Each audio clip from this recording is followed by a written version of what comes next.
आपल्या प्रयोगशील शनिवार या उपक्रमांमध्ये आपल्या सर्वांचं स्वागत आहे। मी पूनम शिरसाट, जिल्हा परिषद प्राथमिक शाळा वडाळी। तर बघा बालमित्रांनो, आज आपण एक वैज्ञानिक प्रयोग करणार आहोत। प्रयोगाचं नाव आहे कार्बन डायऑक्साइड ज्वलनास मदत करत नाही। तर हा प्रयोग करण्यासाठी आपल्याला काय करायला लागणार आहे, तर एक पारदर्शक ग्लास, एक मेणबत्ती, कात्री, माचीस, इनो आणि पाणी एवढ्या गोष्टी आपल्याला आवश्यक आहे। तर चला, सर्वप्रथम आपण काय केलं, एक मेणबत्ती त्या काचेच्या ग्लासमध्ये चिकटवून घेतलेली आहे आणि आता आपण ती पेटवणार आहे।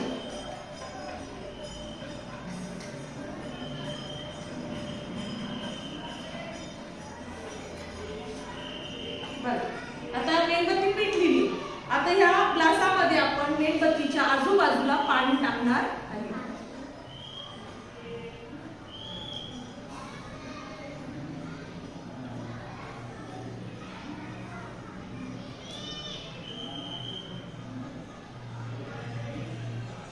तुम्ही जर निरीक्षण केलं तर पाणी टाकल्यानंतर मेणबत्ती विझली का?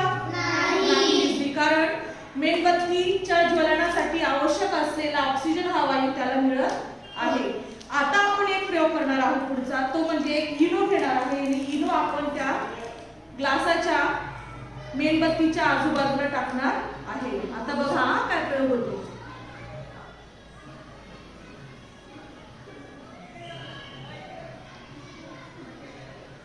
काय झालं रे?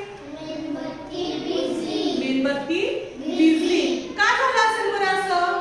कारण या इनो मध्ये घन स्वरूपामध्ये असलेला कार्बन डायऑक्साइड हा त्या पाण्यामध्ये विरघळला आणि विरघळल्यानंतर काय झालं, त्याचे बुडबुडे तयार झाले आणि त्या बुडबुड्याच्या स्वरूपात असलेला कार्बन डायऑक्साइड हा वायू मुळे ती मेणबत्ती विझली।